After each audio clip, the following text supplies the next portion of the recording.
Okay, folks, well, we're going to go ahead and start off with some introductions and then jump into the site meeting. It doesn't look like we have any board members on the call at the moment, but we have all three of our reps. So for anyone who doesn't know me, I'm Adam Cole, one of your three SEMA business reps. We also have Zeb. Hi, everybody. Zeb Feldman, SEMA OE3 Senior Business Rep. And Lauren Sue, SEMA OE3 Business Rep. Great, thanks guys. And keep an eye on the participant list if you can. We'll pause for any board members who join a little late. I'll go ahead and put the agenda in chat again for everyone who just joined. We have a reasonably long agenda today, but we're also setting some time aside at the end for open questions on any topics folks may have. As always, since we have more than about 50 people, if you have any questions about the topics as we're going through them, it's helpful if you're able to put those in chat, and then we can address those as we go. So to go ahead and jump into the agenda, first item we have on here is just a brief update on what the implementation of the latest health order is looking like on the ground and impacts on SEMA folks. So for anyone who hasn't been following it or hasn't caught one of the recent site meetings, about a month ago, Dr. Cody rolled back the December 28th health order. This was a health order that made it so employers in Santa Clara County could not use vaccinated or unvaccinated workers in either healthcare or custodial settings. This included those who may have had medical exemptions or who may have had religious exemptions. So this impacted a handful of SEMA folks, less than 10 across HHS, I would say, but a handful. And those folks were put out generally on leave without pay, again, regardless whether they had medical exemptions or what have you. So that was the part of the health order that was rolled back about a month ago by Dr. Cody. So this has basically been a cure for SEMA positions. What this has effectively done is it's returned us to the pre-December status quo. So nurse managers on the call and folks who oversee frontline clinical workers will remember that starting in about June or July of last year, the county started categorizing folks into what they called high-risk positions. And those people were put out on leave without pay if they had exemptions starting back in June or July of last year. There weren't very many at all SEMA positions that were impacted at that time. We found individual solutions for folks who were at that time. It was then the December health order that basically extended that definition to a number of SEMA folks and folks around the hospital. So the position county administration has taken is that rolling back the December health order doesn't say anything towards the folks that were categorized as high risk back in June or July. So those impacted folks are mostly going to be frontline care nurses, mostly RMPA positions. And those folks are by and large still finding themselves on leave without pay. The shift here is that previously county administration's position is that this process was not one that could be handled at an individual basis, that it was necessary to have a one-size-fits-all policy where everybody was treated the same. And to do otherwise would be to create too much legal risk and disparate treatment. So everyone going through this process, basically heard, regardless of your individual circumstances, you're going to be treated the same as everyone else. That's shifted with the latest health order being rolled back effectively, and it's now being treated, everyone's being treated intentionally as an individual rather than a one-size-fits-all policy. However, that's worked out fine for folks in SEMA positions. So we're happy to say as the union that this has now been a cure for this issue for us. We don't have any more folks out on that kind of leave without pay status. It remains to be seen for the future if anything happens with a fourth vaccine dose, or if we end up in the kind of position I think folks are anticipating, where maybe we get a yearly, COVID booster kind of seasonally like the flu. All those things as of right now are just open question marks. So we'll see, and hopefully this is the last time we have to talk about health orders or mandates for quite some time. Fingers crossed. I'll pause there for any questions on that before we move on with the agenda.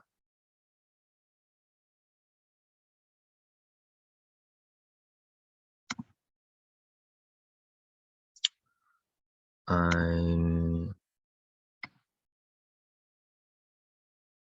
Not seeing any questions. We got a few more folks in the waiting room. Can someone hit admit on those real quick?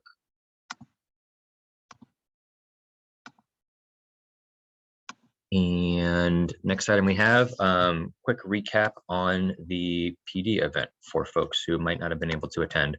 So for anyone who couldn't attend the last PD event, it was titled Coffee with Dr. Smith. It's recorded and it's up on our YouTube page.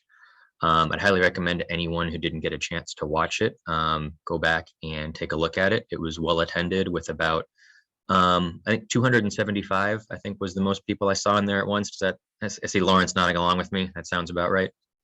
Yeah, that's right. Yeah, so just a quick recap for anyone who wasn't able to attend that. There was about a 15-minute kind of introduction by Dr. Smith in the beginning, just sort of a state of the county kind of address. And then he spent about 45 minutes just taking open questions from SEMA members. There was no prior vetting of topics or anything like that. Folks were just able to ask any question they wanted. And I think the general reception from people is that he answered, pretty candidly with regard to most questions. He got a few hostile questions, for example, from some of our folks in public safety and justice who I think still feel kind of unfairly sore about how deeply the sheriff and other parts of PSJ were cut during the layoffs last year and during budget cuts, and some questions about, we bled disproportionately positions over here. When are we going to see a disproportionate add back to make us whole again? But overall, I think it was very well received, and it's always impressive, Dr. Smith's ability to speak with an impressive degree of depth about basically every facet of county employment and services. I'm sure the doctor-lawyer pedigree helps in that. But overall, definitely a successful professional development event. And I would recommend that anyone who didn't get a chance to watch it previously, check it out on YouTube. It's like I said, about an hour. First 15 minutes, just kind of a quick State of the Union, and then open questions after that from Dr. Smith. The PD committee is hoping to get back to in-person PD events sometime later this year. However, we definitely appreciate the great work they've done to line up, Zoom events that have been successful in a remote context. And this was definitely one of those. Just a quick note for folks, the initial, if you joined early, the initial agenda that I had in chat, I just pasted the one from the invite, which was out of date. We have the correct one that was sent out with this reminder in chat now. And the next item we have on here is for Lawrence. Do you want to give a quick DSW update, Lawrence? Absolutely. So folks, I think a lot of y'all have seen some of your coworkers return back from DSW, and that is partly due to the fact that the county had recently, in the month of March, well, technically from January to March, because it takes a long time to kind of get these board items approved, but it's approving 251 unclassified and classified positions that is specifically for DSW, pandemic, and other natural disaster response. Of these 251 positions, we're looking at 15 SEMA positions, 8 of which are going to be immediately filled in this first phase. Again, a lot of these positions are specifically for pandemic responses with the ongoing vaccination clinics that are occurring. Obviously, we've heard of some continued developments with Omicron, with this fourth booster, with another booster that's going to be some folks' fourth shot, if not even fifth shot for those who might have gotten, Johnson & Johnson, what have you. And we know that there's still a pandemic need. And so that's why that we have these positions that are going to be addressing it. But that also directly translates to more of our members being deactivated. So we're actually very supportive of this development. Nonetheless, we're also more emergency preparedness, such as wildfires, earthquakes, floods, and extreme heat. I think some of us might have remembered some of the wildfires that were occurring about 2 years ago down in South County. And so being able to have the county be more prepared and actually have positions that is addressing these concerns was very helpful. One note, though, is that these positions are set to expire in June of 2023. So realistically, we do foresee that these positions might also become permanent, but of course, time will tell. We've seen it in the past, and I think that if the county is going to put the money where their mouth is, they're likely going to make these positions permanent so that the county would have a pre-existing and continued funded structure to address these needs. All right, that's this item. Great, thanks, Lawrence. And over to Zeb for a quick update on Monterey and some good news. Yeah, thank you, Adam. So certainly we have some great news for all SEMA members, which is that we, many of you may have heard either through the e-blasts or through one prior site meeting, that we've been officially recognized as the union, SEMA OE3, to represent Monterey. And actually it's quite timely because as of today, we have some additional news. This morning, I met with the executive board appointed elections committee for SEMA, and we're establishing the guidelines for, actually established, we have established now the guidelines so that the members of Monterey can seat their member at large. So our bylaws provide that any subchapter that has 200 or more members gets one reserved spot on the executive board, similar to the court for any of you that remember those elections. So minor nuance, what happens is that the member at large positions are voted on by the relevant chapter, right? So the court gets to vote on their member at large and it's selected from their body. The county votes on our 3 member at larges and that's selected from your body. And then in this circumstance, Monterey is coming online. They have about 270, 280 dues paying members. They get 1 member at large and they get to select it from their body. Everybody gets to vote on the officers, but you only get to vote on the members at large from your particular subgroup. So we're happy to welcome them. They will be serving out the remainder of this term, and then they will go through the normal election process next time. So thanks to folks that are on the election committee for helping us out on that. We've got a great member from ROV, Mike Fong, who has real world election experience, not to say that union elections are not real, but real county elections, which are actually a little bit more stringently regulated than union elections are. There's much more leeway in timing, for example, with union elections, or how you can communicate your message, which is all prescribed in county elections or governmental elections. So yeah, we're looking forward to welcoming them. Right now, it's a unit of 2 units. There's a confidential unit of about 85 people, and there's a non-confidential unit of about 450 people.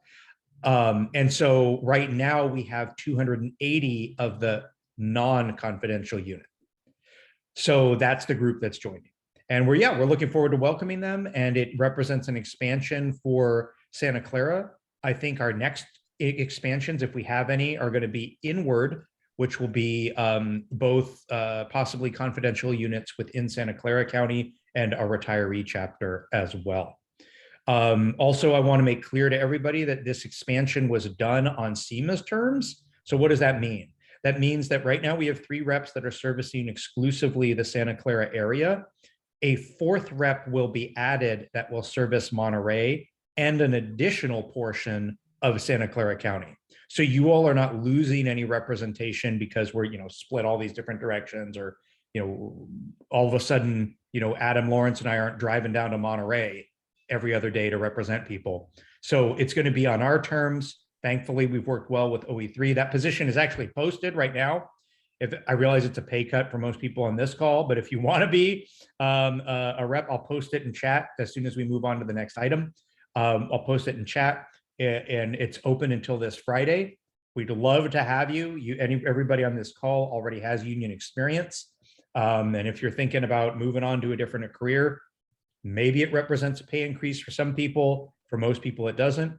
If you're thinking of retiring, you get those CalPERS bennies while you're working for us. So just remember that also. That's all. Yeah, that's all. I don't know if there are any questions on it, Adam or Lawrence, or if any of the members have questions, but that's it for the Monterey item. Just a quick note for folks to emphasize Zeb's point. We're not going to be bargaining a contract for Monterey right now. They're just kind of continuing practice as normal until we're able to bring on that 4th rep. Obviously, contract negotiations are a huge time suck, and we'll need someone on and dedicated to that. As Zeb said, those were the terms that you all, membership and the executive board, set out for any expansion for SEMA.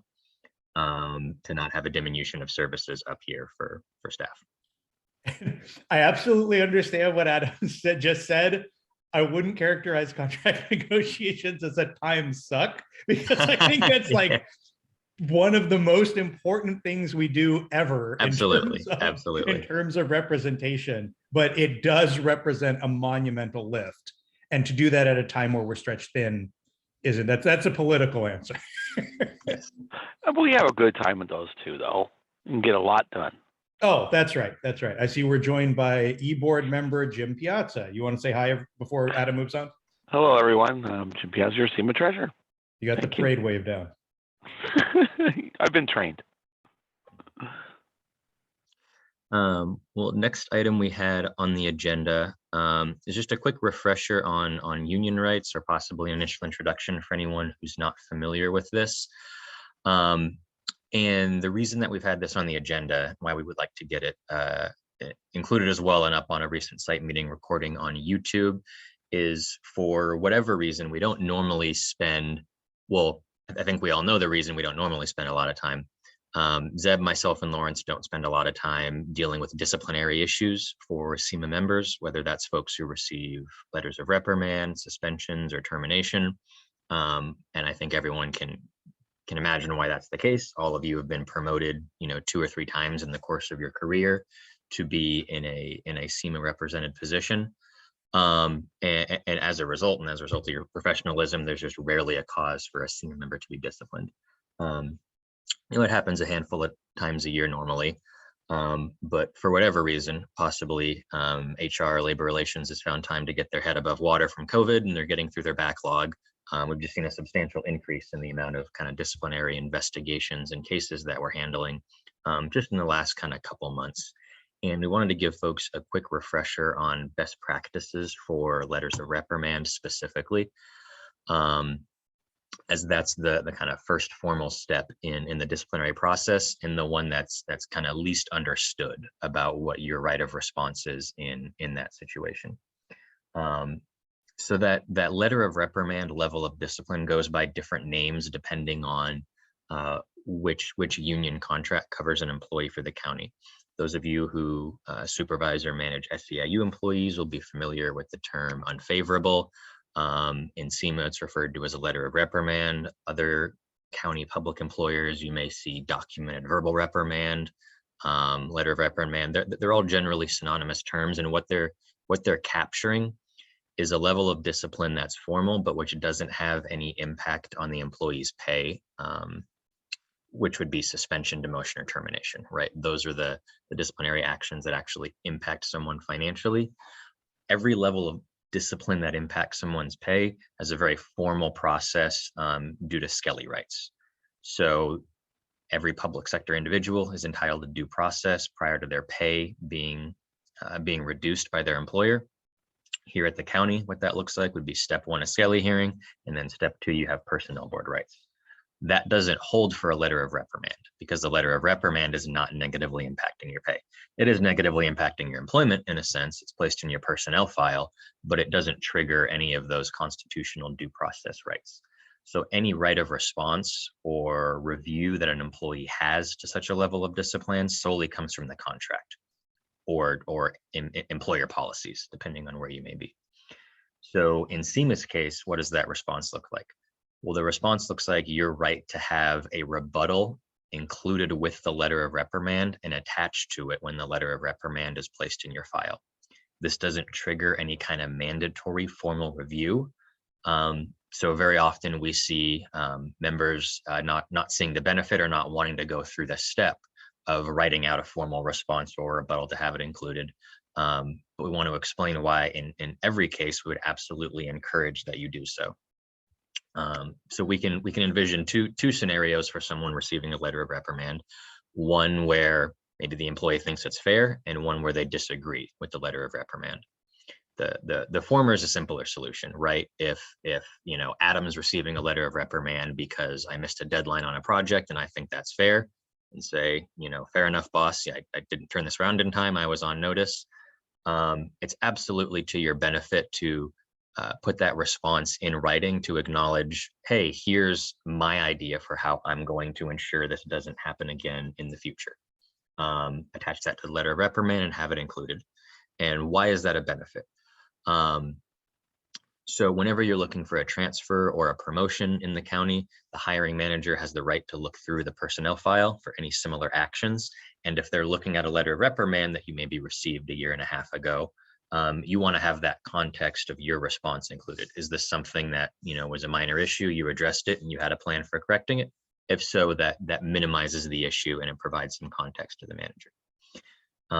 However, in the other scenario where it's an unwarranted reprimand or it's unfair, the particular reason you want to include that contemporaneous response is in case you find yourself at a Skelly hearing for formal discipline down the line. So if we're ever in a Skelly hearing for a suspension, that does provide a more formal avenue where you can address that letter of reprimand you received previously for some level of review. And you want to be able to say, look, here was my contemporaneous response at the time I received the letter of reprimand. This just isn't me here today now being in receipt of a suspension and saying, yeah, that was bogus at the time. And now I have, it looks like a motivated reasoning because I'm being suspended or demoted or terminated. So whatever the issue with the reprimand is it in fact not the case you were told by your boss to prioritize project A over project B and you were upfront about your time restraints. So the fact that project B got, missed a deadline and you're being held accountable for that is unreasonable because you were upfront about how much time it was going to take. That's a perfectly reasonable response. And you want to have that in at the time contemporaneously, as opposed to later down the line. We always encourage that you reach out to your SEMA rep whenever you're in receipt of discipline. We are required to be formally CC'd and copied on suspensions, demotions, terminations. Not the case for letter of reprimand. Whenever you receive one though, reach out to your business rep. We will either have the time to at least review and provide edits on a rebuttal that you've written, or we'll sometimes have time to write one for you. It just depends on what our time constraints are like at the time. But we will always have time at the very least to review and provide edits and suggestions to a rebuttal that you've written. And more often than not, we'll have time to assist and write it for you. But like I said, this is not something that most SEMA employees will ever, find themselves in this situation. It happens rarely. And you all know why. It's an extremely professional group. But it's been happening with somewhat increased frequency lately for one reason or another. And it's always good to be apprised of what your rights are, rather than have to learn about them on the fly. So let me pause there and see if Lawrence or Zeb would like to add anything onto that. I think Adam hit all the points. Just a brief summary. If you ever get an LOR, always respond, right? Because you want to put your contemporaneous thoughts down. And something, I don't remember if you mentioned this, Adam, there's always two audiences. Number one, you want to make sure that your boss understands that you've taken to heart whatever the item is, or you've disagreed with it, and then shown where you're going to improve. But then the second audience, as Adam, you did point this out, as Adam pointed out, is a future hiring manager or future person that can look at your personnel file within those 2 years. So you just want to be sure that if you don't put a response in, maybe you had a conversation with your manager and you feel like you're good, but if you don't put a response in and you apply for a transfer or a promotion within those 2 years, someone else that looks at your personnel jacket isn't going to know about that conversation or improvements that you had with your boss. So you want to just document it so anyone who reads it in the future gets what happened. Mm-hmm. Yeah, it's great advice, Adam. Yeah, well said. Let me pause there for any questions in chat.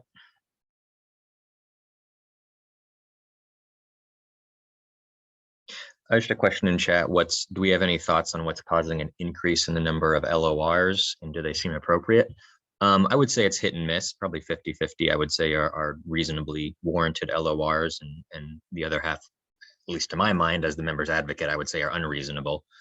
And my guess as to why we're seeing an increase would be labor relations working through likely a backlog of work as COVID's coming to an end and they're finding more time. A lot of the issues are somewhat backdated from the last year and a half.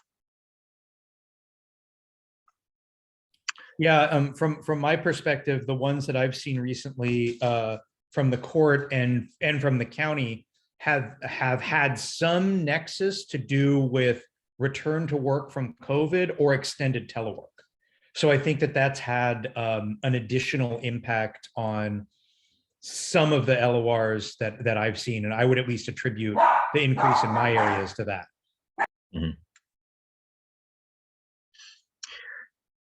Okay, next topic we have on here is an update on classification study process. So there's two groups here we'll be talking about. One, the folks who put in this year, and one, folks who put in for studies last year or prior to that.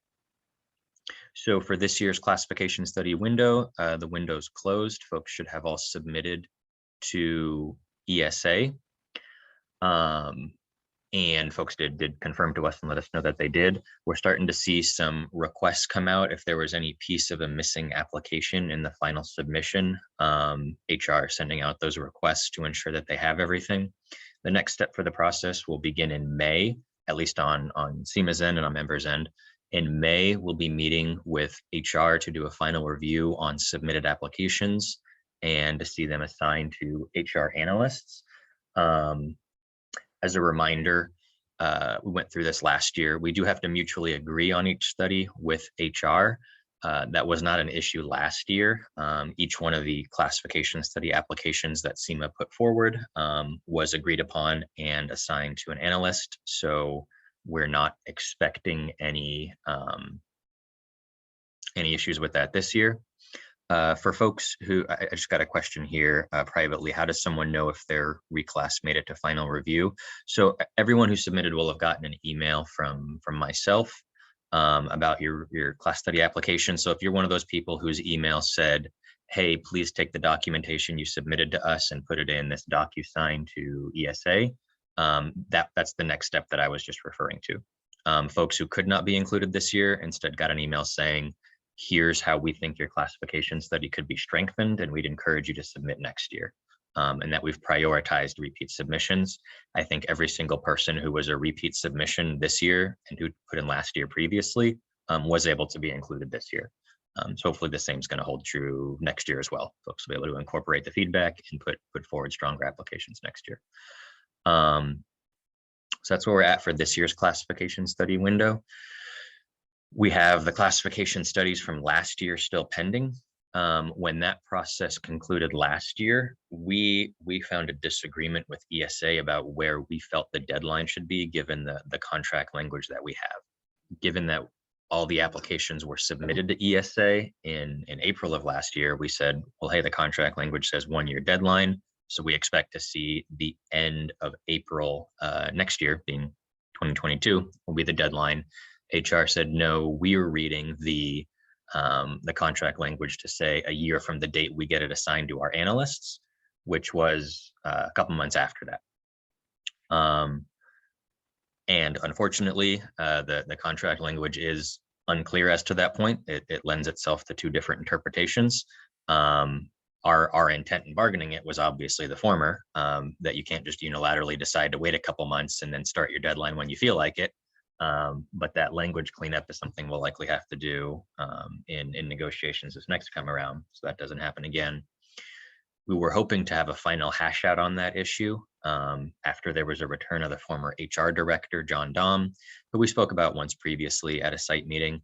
The former director of HR was terminated by the county about 4 or 5 years ago. Someone that SEMA was frequently able to resolve issues in an amicable, reasonable way with. He prevailed at a personnel board hearing about a year ago, and SEMA had been anticipating his reinstatement as director of HR. However, the county's exercised its ability to ignore the personnel board in cases of executive employees, and told Mr. Dom that he can take the case to Superior Court if he wants to continue to fight it, but they're not going to restore him to his position. So as somewhat of an aside, that's an unfortunate trend the county started. This is now the second employee in the last year or two where the county's determined to just ignore the personnel board and let employees take it to court. This was the first case. There was a previous case with a 1587 employee as well. And while we don't know the particulars on that case, it is just a concerning trend. It's important, I think, for SEMA and other employees of the county to know that there is a fairly reasonable neutral body that exists that exists to ensure that you won't be terminated for an unreasonable reason, that you have an opportunity to a hearing and review by neutral parties. And for the county to start a practice of ignoring that body is one, concerning, and not something we're happy to see. Overall, it hasn't impacted anybody in SEMA yet, and hopefully it doesn't, particularly because SEMA has an overwhelming winning victory at the personnel board when we take cases there. Again, partially a reflection on all of your professionalism, and also on particularly Zeb's skill at the personnel board, and as an advocate for SEMA employees.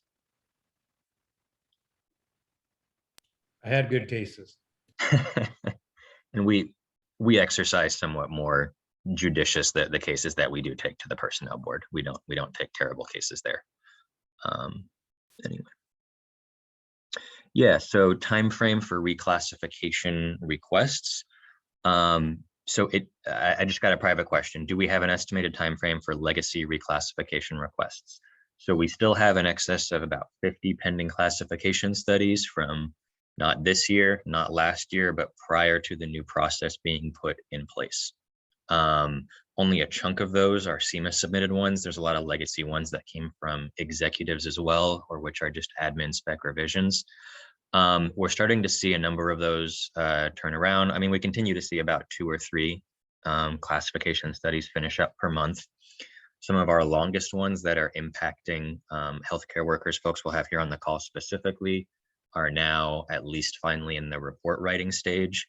The report writing stage and actually in the review stage.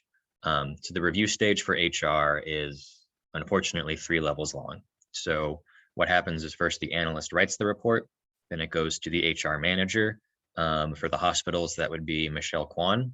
So Michelle Kwan does a first edit, first review, and it's going to go to the new director of HR, Anita Asher, who was just promoted. And then it will go to John Mills, who's the head of ESA. Generally, that process takes a few months, somewhere between 3 to 5 months historically, we would say. The cases that we currently have that are in review are health program specialist, our mental health program specialist 2 and senior, as well as our health center manager class study. So all of those studies we'll expect to see finished up in the next 1 to 5 months, I would say. Some of them have already been in review for a little bit. Beyond those, like I said, we do have several dozen other studies that are still pending. They're getting wrapped up at the pace of a few a month.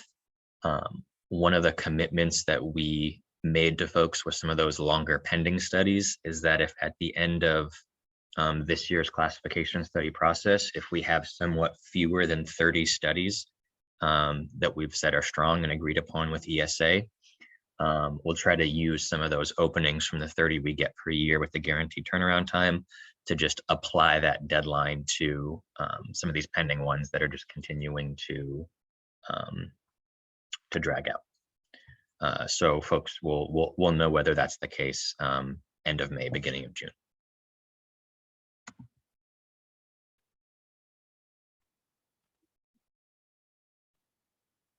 I got another question here. Someone saying they haven't heard back from ESA since submitting additional information on March 1. So if that's someone who submitted a case this year for this year's window, the next step won't be for you to hear anything back. You only hear something back if there was a missing part of your application. After you've submitted, it was sent to your manager director for review. And you'll only be contacted once your case is assigned to somebody. If it's someone who had a currently pending study, they're being asked for more information. My advice is always to find out who the analyst is who's assigned to your case. If you don't know who it is, you can reach out to myself or Zeb or Lawrence as appropriate for your area, and we can look that up and share it with you. And then just make a general habit of politely pinging the analyst assigned to your case once a month and asking for their latest update. Most analysts have, a dozen of these pending at once. So you just want to continue to have your study on their radar and reminding them and checking in for updates. I would say don't email more than once a month. Be polite about it, but keep it on their radar. and check in with them whenever you've submitted something to them, so that it stays fresh. So if you're someone wanting to know who the analyst is assigned to your case, you can send me a message in chat here, and I will respond by the end of the meeting and let you know.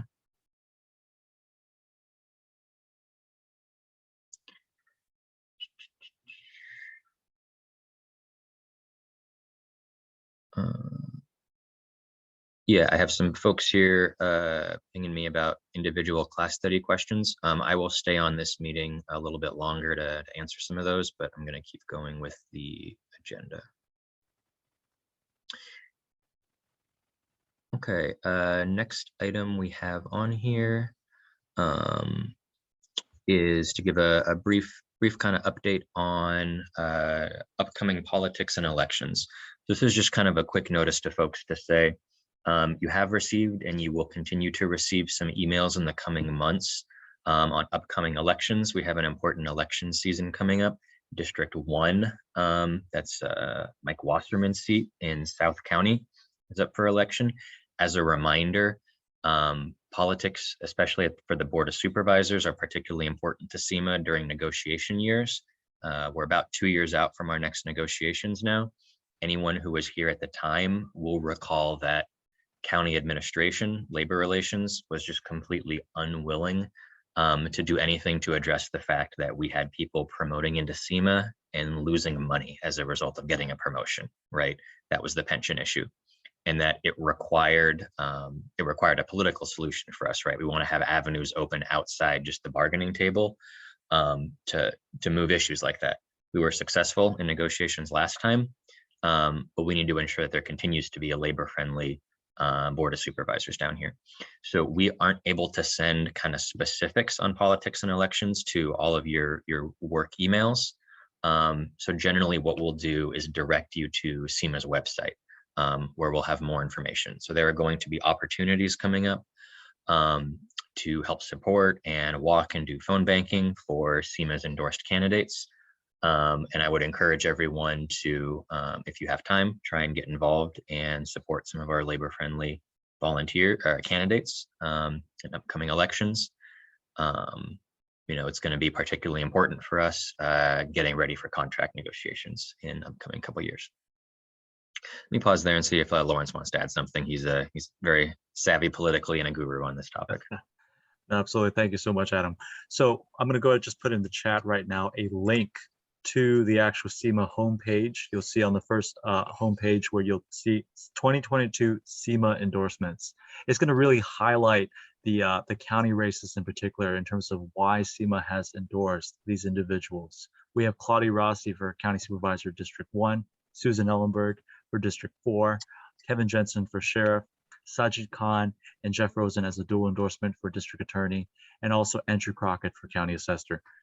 Please go ahead, follow the link that I just dropped into the chat, yet also visit our SEMA homepage to kind of take a look at the article itself to read more information, and as well as the contact pack in terms of how you can also get involved. We need folks to help knock on doors. We need folks to do phone banking, and of course, help our candidates however much you can individually so that we can win.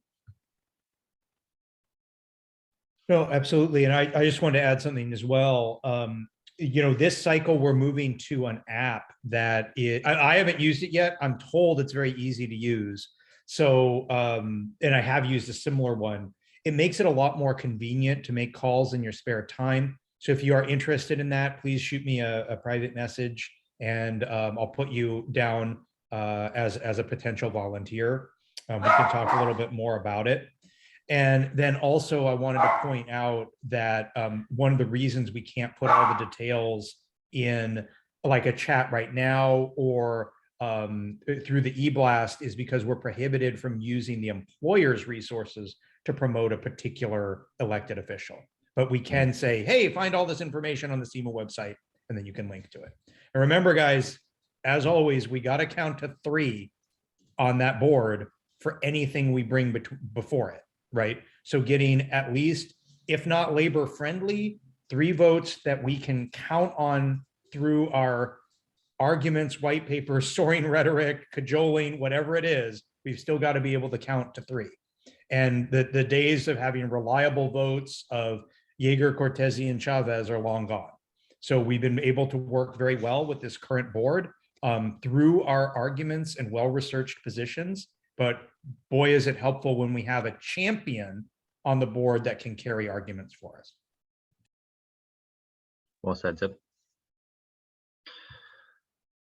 Well, that took us through our agenda. Other than we left some time at the end. Oh, Zeb, go ahead. Don't forget to apply for our SEMA scholarship, which I will post right here. Bloop.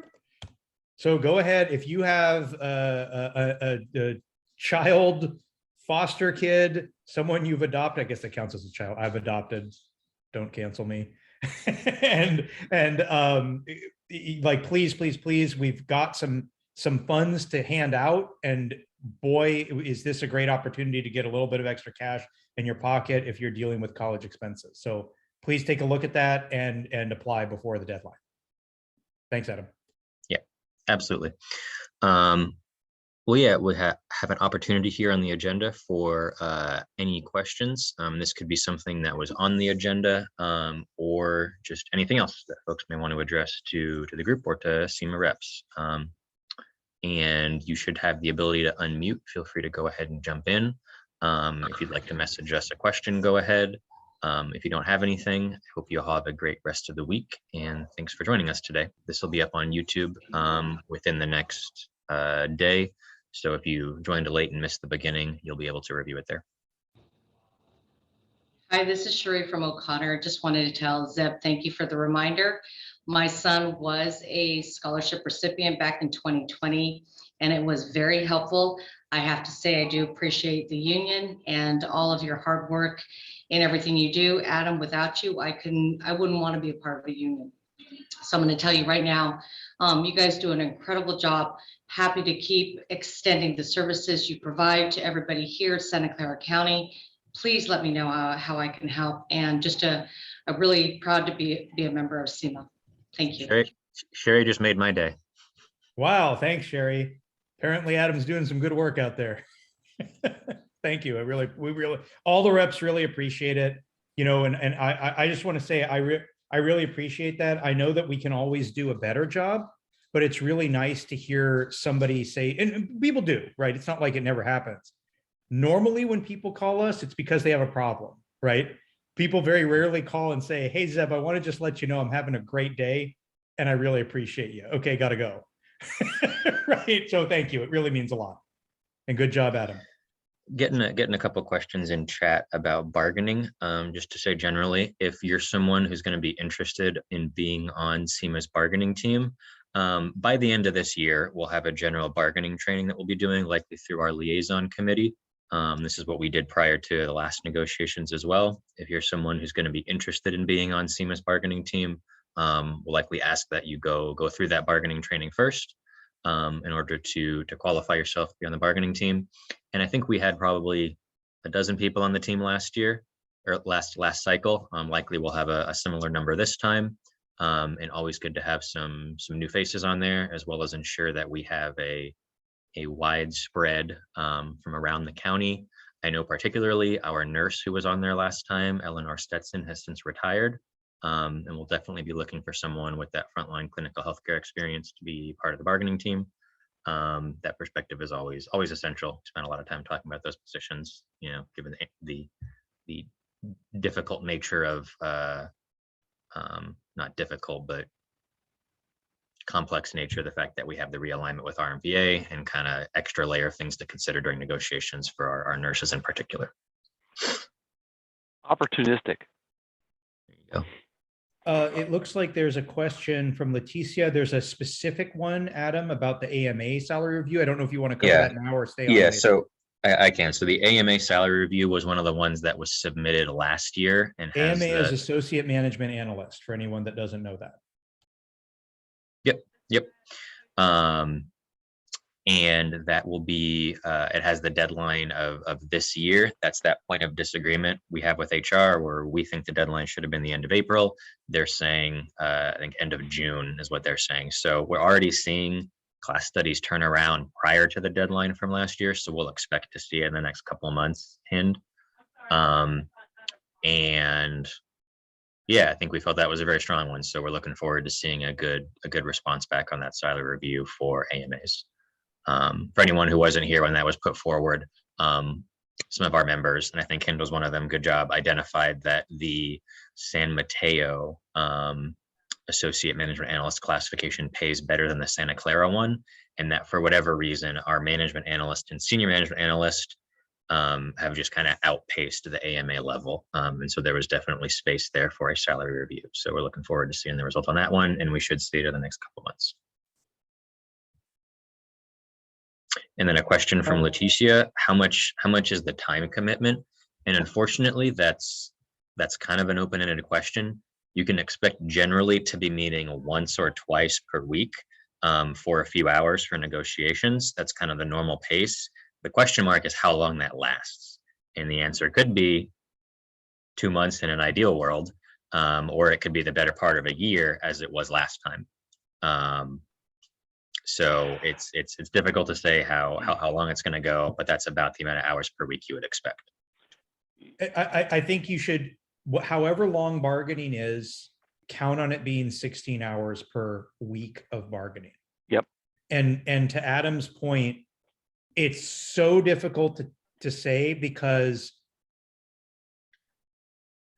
you know, we can't predict where we're going to be in 2 years, right? If where we are is, holy smokes, there's an economic crisis and we want to just roll over the contract, that could be a super brief 1-year extension, right? Where you're only talking about 10 sessions, you know, maybe even less than that, and you roll it over. We haven't seen that since the concessionary years, if we wind the clock back a decade, right? But those would be examples of very brief, potentially very brief negotiations.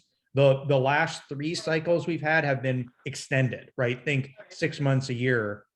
And this last time we heard loudly and clearly from you all, the SEMA membership, that, hey, we got less than SEIU did the cycle before.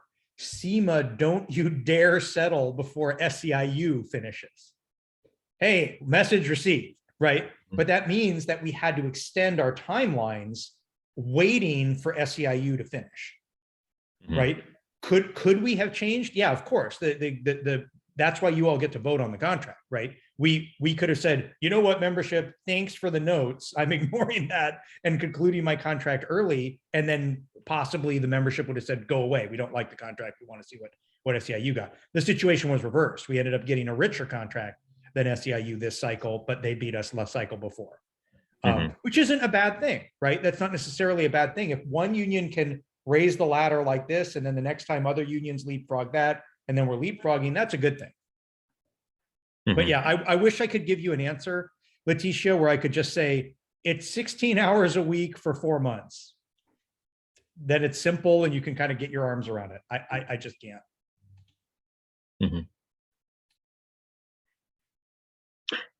And just kind of quick note, the context of where we'll be in negotiations. We have a contract that's a year longer than SEIU signed and then RMPA signed. So we'll be hopefully somewhat benefited this going around by having that floor set for us going into negotiations. It's always, you know, possible the world just absolutely collapses in some interim point in between SEIU signing a contract and us going to bargaining. You know, we'll see. But likely that's going to be a benefit. We're seeing right now what bargaining looks like. VPG actually just took a strike vote, and I think is getting in front of the South Bay Labor Council. Folks at the hospital should know who VPG is. It's the Valley Physicians Group. It's some of the doctors that work in HHS. I'd be very surprised to see VPG actually strike. You know, you get into questions about duty to patients and so forth, but maybe, you know, we'll see. But definitely they're out there right now looking to see some extremely large year 1 raises, as I understand it, take into account for inflation. I don't know what they have on the table right now, but I know the members are unsatisfied with it because they took that strike vote. So we'll definitely be keeping an eye on contract negotiations from now coming up on bargaining. So we have some context for where we're hoping to land. And I think very likely what we've heard from members so far is you know, going back 2 years, I would have guessed priority one for negotiations was going to be give us all a sixth step on our pay scales. I think now priority number one is going to be get us the biggest wage increase we can year one to account for generational inflation that we're seeing right now of 8.6%, I think was the last number I saw. Yeah, that sounds right for CPI at SU. Yeah, obviously that leaves out the price of gas and medical care and all those things we spend money on. And education and food, because nobody uses those things, right? Right.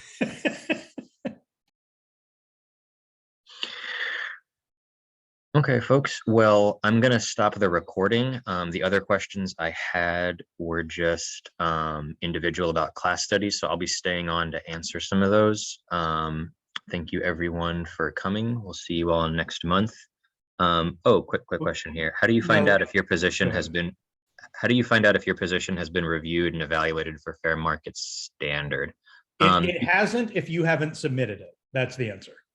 Or if you're new to the county, you might not know when the last time your classification was reviewed was. That's true. So you can always ping HR and ask them that. They'd be able to check if there was a separate salary adjustment for your position, or you could ask your rep. Likely we will know. And there's kind of two levels that could happen, right? One is going to be through the classification study process, or two might be through negotiations. For example, we had a ton of realignments that were given out. Well, not given out, bargained for in the last contract cycle. And some of those were our effort to address those kind of market disparities that we weren't able to address in a timely fashion through the appropriate process in HR. So I'd say, you know, the HIM supervisor, for example, was just super off market. And I remember they got a realignment, right? Yeah, and here's a quick way you can check to see when the last time your spec was examined. Sherry, if you want to type your spec in, I can use it. Otherwise, Adam or Lawrence, just give me a spec. Clinical sure, risk prevention manager, clinical Okay, risk. let me do that. Clinical, what was it? Risk Prevention manager. Okay. All right, looks like that's the one. So now this won't tell you, but what you want to do is click on the little printer icon here. And what that's going to do is bring us up to a new window. Can you see the new window here? Are you able to see that, Adam? Now see here. Yeah. It says established date, September 23rd, 2003. So that means that's when this job specification was created, right? And you can see it was last revised October 20th, 2020.